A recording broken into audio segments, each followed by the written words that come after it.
Goeiedag broer en suster, vrede vir julle, vrede van God ons Vader en ons Here Jesus Christus. Welkom by nog 'n dikkie boodskap uit Wellington. Ons is besig met hierdie reeks oor die opgestane teenwoordige, die opgestane Jesus, die Jesus wat verskyn en mense ontmoet in hulle eie stories. Ons het begin met die Emmausgangers en Jesus wat hulle ontmoet in hulle diepe teleurstelling en ons daarin ontmoet.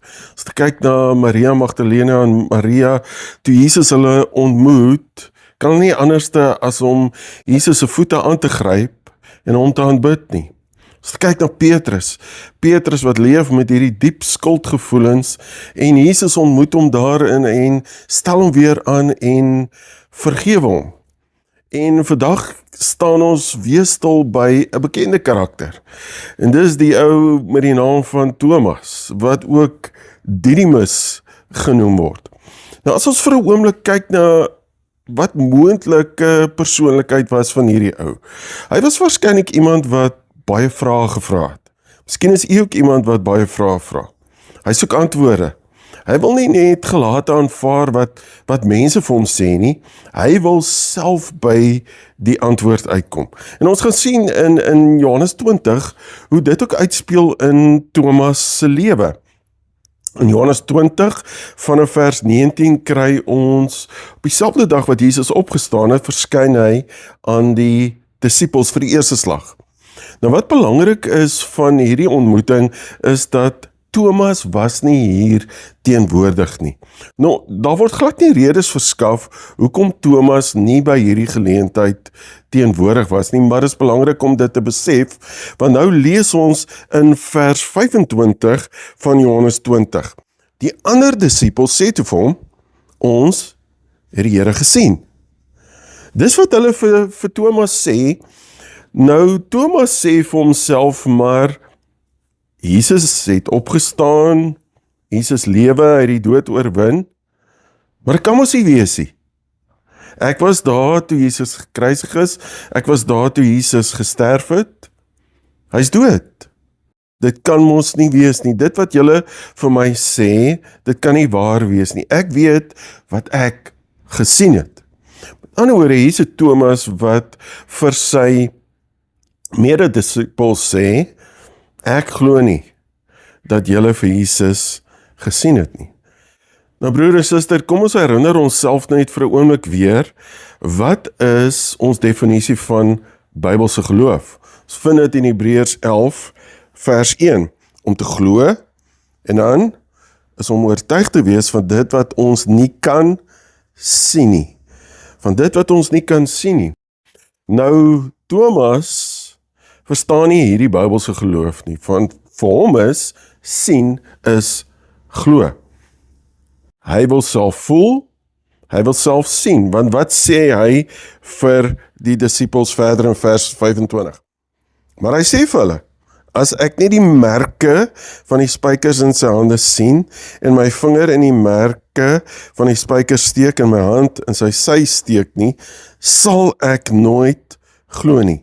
Ek wil self sien, ek wil self voel, ek wil self by die antwoord uitkom, want die realiteit dat Jesus opgestaan het in lewe, en wat in sy gedagtes aangaan, sy denke aangaan, daai twee kom nie by mekaar uit nie, hy kan nie eenvoudig nie glo nie, hy twyfel dat Jesus opgestaan het. Kom ons wees net vir 'n oomblik eerlik met onsself, broer en suster. Wie van ons kan sê, ons het nog nooit getwyfel nie? Ons almal twyfel. Ons almal gaan deur oomblikke van ongeloof, van emosie van wantroue in die Here. Oomblikke in ons lewe wat ons vra, waar is die Here? As die Here dan in beheer is, hoekom tree hy nie in nie? Hoekom gryp hy nie in my lewe en wys dat hy in beheer is nie? Ek weet nie of ek meer kan glo nie. Professor Willie Jonker skryf hierdie baie waar woord. Hy sê, as jy nog nooit getwyfel het oor God en oor of alles regtig waar is nie, het jy nog nooit goed oor God en jouself gedink nie. Paar jaar terug sou ons nie die woord twyfel in die kerk gebruik nie. Christen gelowiges mag nie twyfel nie. Ons mag nie ongelowige Thomasse wees nie. Ons mag nie vra nie. Ons moet alles gelaat aanvaar. Jy moet net glo. Nou, ons weet, dit werk nie so nie, broer en suster, want twyfel en geloof gaan hand aan hand saam met mekaar. Twyfel is die keersy van geloof, want twyfelvrae is onlosmaaklik deel van ons lewens. Dis daai oomblik wat ek ook dink, nou oor wat glo ek? As ek my werk verloor het, wat glo ek nou oor God en my situasie? Hoe lyk my toekoms? Dis al die vrae wat ons vra. Mens hoor al hoe meer hoe mense sê, maar ek wonder. Ek wonder binne my geloof oor dinge. En daarom kan mense verstaan as Thomas sê, as ek nie gesien het nie, sal ek nooit glo nie. As ek nie gesien het nie, sal ek nooit glo nie, want sien is glo. As ons stil staan by die opgestane Jesus en sy teenwoordigheid, hoe lyk sy teenwoordigheid in Thomas se twyfel en in my en jou twyfel? Vers 26 lees ons, nou is ons 8 dae later. Na daai Sondag aand wat Jesus die eerste slag aan die disippels verskyn het. Maar nou is Thomas teenwoordig. Ewe skielik hier in die boventrek staan Jesus tussen hulle, die geslote deur wat die ander Jode moes uithou, kon nie eens vir Jesus uithou nie. Hier staan hy. En Jesus het presies gehoor wat Thomas vir sy mededisippels gesê het, dat hy twyfel en dat hy nie kan glo nie. Nou sê Jesus, maar kan dit nie net so los nie? Ek wil nie hê dat Thomas verlief moet neem met sy twyfel nie. Dat hy vrede moet maak, dat daar's niks wat hy in sy twyfel kan doen nie, want hy sal nie kan glo nie. Want twyfel lê ons lam, steel ons vrede, steel ons vreugde. En Jesus sê, maar ek het Thomas lief, ek het jou lief, ek kan jou nie net so los nie, ek gaan jou op 'n reis neem, dat jy weer gaan glo. En hier staan Jesus tussen hierdie disippels, sy volgelinge, en hy groet hulle met hierdie ou vredesgroet, vrede vir julle. Mens hoor amper die woorde van Psalm 46 vers 11, bedaar en erken dat ek God is. Dat Jesus vir hulle sê, bedaar net gou, raak net rustig, ek is Jesus, ek is hier teenwoordig, ek het opgestaan, ek lewe. Dis die wonderlikheid, want in die lewende opgestane Jesus se teenwoordigheid verander alles. Skielik is dinge anders. Hulle het rus en vrede vir hulle gemoed. En Jesus sê nie met, of beteken nie met vrede, dat daar 'n afwesigheid is van moeilikhede en uitdagings nie.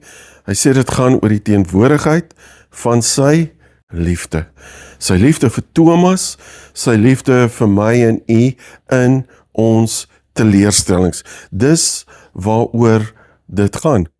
Broer en suster, Jesus verwerp nie vir Thomas omdat hy vra nie, omdat hy twyfel nie.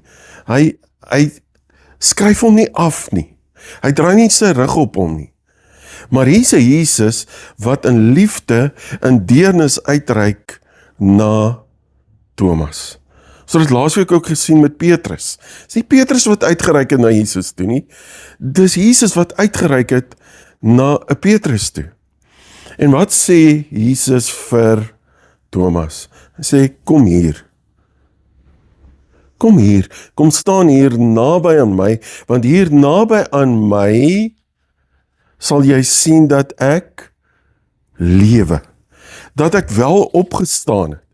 Dat ek wel hier is saam met julle. Want in die opgestane Jesus se teenwoordigheid hoef ek nie meer te wonder nie. Hy sê vir Thomas, ek wil nie hê jy moet langer wonder nie. Maar dan kry ons ook dat, en dit speel af in ons eie lewens ook, dat hier's 'n Thomas wat sê, ek soek net 'n teken. Wys my net dat u lewe. Hy soek bevestiging vir dit wat hy glo. En Frederik Buechner, 'n romanskrywer, skryf hierdie oor twyfel. Hy sê, waarom stuur God nie vir ons 'n teken om al ons twyfel te verdryf nie? Soos 'n boodskap in die lig, geskryf deur die herrangskikking van die heelal, sodat die naghemel sou lees. Ek is God, ek bestaan werklik. Ek soek net daai teken, dat ek is God en ek bestaan werklik. Nou, wat doen Jesus? Jesus sê vir Thomas, kom hier naby aan my. Kom kyk na die merke aan my hand. Steek jou vinger daarin. Steek jou hand in my sy. Ek wil jy moet self sien, self voel, dat ek wel opgestaan het en lewe. Maar wat gebeur nou met Thomas? Thomas sê, ek het nie regtig meer nodig dat ek dit moet doen nie. Want toe u daar tussen ons staan, het ek geweet, dit is werklik u. U is Jesus, die opgestane teenwoordige. En dan wat lees ons in vers 28? Hierdie woorde, my Here en my God. My Here en my God. Want in die opgestane teenwoordige se teenwoordigheid is daar nie meer bewyse nodig nie. Thomas, die een wat altyd bewyse wil sien, is nie meer nodig nie. Sy vrae is beantwoord. Sy nuuskierigheid is bevredig. Hier is Jesus teenwoordig. En die twyfel in sy hart verdwyn. En dit word vervang met 'n lewende, ware geloof. En dan vers 29 sê Jesus amper, jy het nou een van twee keuses wat jy kan maak as my kind. Hy sê, vers 29, glo jy nou omdat jy my sien, of gelukkig is die wat nie gesien het nie en tog glo. So Jesus sê, Thomas, is jy die een vir wie sien nog steeds glo is? Of pas jy Bybelse geloof toe, wat sê, ek glo, al kan ek nie sien nie? Want dit is 'n keuse wat ons moet maak. Ek kan kies teen twyfel. Ek kan kies vir geloof en vertroue in die opgestane Jesus Christus. Dis die keuse wat ons kan maak vir onsself en in ons lewens. Want wat gebeur in hierdie verhaal? Wat is die woorde wat ons, as ons die naam Thomas hoor, onthou? Ongelowige Thomas. Maar broer en suster, wat is die waarheid in hierdie verhaal? Hier's 'n ongelowige Thomas aan die begin van hierdie verhaal. Maar in die opgestane teenwoordigheid verander sy ongeloof in geloof. Hy word die oortuigde Thomas, want hy word aangeraak deur Jesus Christus se teenwoordigheid. Dis waaroor dit gaan in hierdie verhaal vir Thomas en vir my en u. Ek ken nie u verhaal nie, of u verhale nie. Miskien sê u ook nou, ek kan identifiseer met Thomas se lewe. Ek kan identifiseer en ek kan saam met hom sê, al kan ek nie sien nie, wil ek glo? Nee, ons sê, ek wil eers sien, dan sal ek glo. Miskien is u daarin sê, ek kan nie sien dat Jesus beheer het in my lewe nie, want alles is die mekaar in my lewe. Alles is stikkend in my lewe. Ek kan nie sien hoe Jesus dinge gaan regmaak nie. Ek het my werk verloor. Ek kan nie sien hoe ek weer 'n werk gaan kry nie. Ek kan nie sien hoe my kind weer gesond gaan word nie. Ek kan dit net eenvoudig nie sien nie. Broer en suster, dan kom Jesus in hierdie verhaal en hy sê ook vir my en u, ek verstaan dit. Ek het volle begrip daarvoor. Maar net soos Thomas, ek wil nie hê jy moet vasgevang word in ongeloof en net daar bly nie. Ek wil jou ook soos Thomas na 'n plek van nuwe geloof bring. Ek is by magte om die hindernisse te verwyder wat maak dat jy nie kan glo nie.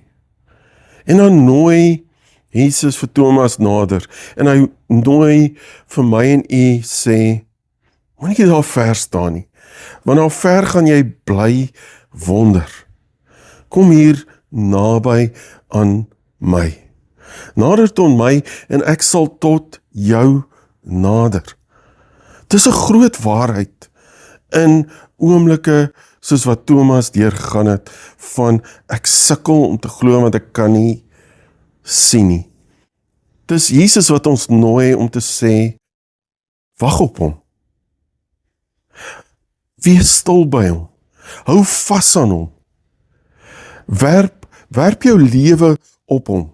Werp jou teleurstellings op hom, want hy wil sy waarheid met jou deel. Met dit waardeur jy gaan en waarmee jy so worstel in jou lewe. Want dis soos 'n jong tienerdogter het gesê, Jesus wag net anderkant jou twyfel vir jou. Net aan die ander kant. Maar hy wag vir jou en my, want hy wil ons tot 'n plek bring waar ons weer glo, waar ons saam met Thomas kan uitskree, my Here en my God, hy leef, het nie van my vergeet nie, het my nie verlaat nie. Dis die Heilige Gees wat hierdie sekerheid hier binne in ons elke dag kom werk, wat ons elke dag herinner, dat Jesus leef en hy het opgestaan. My Here en my God, dis my lese, want hy het vir my ook opgestaan en ek lewe saam met hom elke liewe dag. Kom ons word net stil. Here, dankie dat U ons elkeen ken. Ken ons stories. Ken ons elke oomblik waar ons twyfel. Waar die situasie is waardeur ons gaan, is net so oorweldigend, dat ons sien nie 'n weg daaruit nie. Here, ek dink sommer aan die prentjie in die woord ook wat sê, I will make a way where you don't see a way. Ek maak 'n weg waar jy nie 'n weg sien nie. Ek maak riviere in 'n woestyn. Ek maak 'n treinspoor waar jy dit nie sien nie. Want ek is by magte om dit te doen. Ek sal jou nooit los nie, want ek het jou net eenvoudig te lief. Here, dankie vir hierdie ongelooflike versekering. Dankie vir hierdie beloftes, wat ons uit 'n Thomas se lewe vanoggend hoor, en hoe U hom ontmoet het, en hoe U ons elkeen op 'n besondere manier ontmoet. Ons staan met 'n verwagting en 'n opgewondenheid, elke oomblik van elke dag, hoe U met ons elkeen persoonlik op reis gaan. Ons vra dit in Jesus naam. Amen. Broer en suster, mag ons uitgaan in hierdie week, en mag ons hierdie volgende lied sommer in ons harte bære, en ons elke oomblik herinner aan die woorde in hierdie lied. Die Heer het opgestaan, die Heer het waarlik opgestaan, om aan hom die lof, roem en eer. Hy laat ons met hom triomfeer. Laat ons, o Here, deur U Gees afhanklik en oorwinnaars wees. Amen.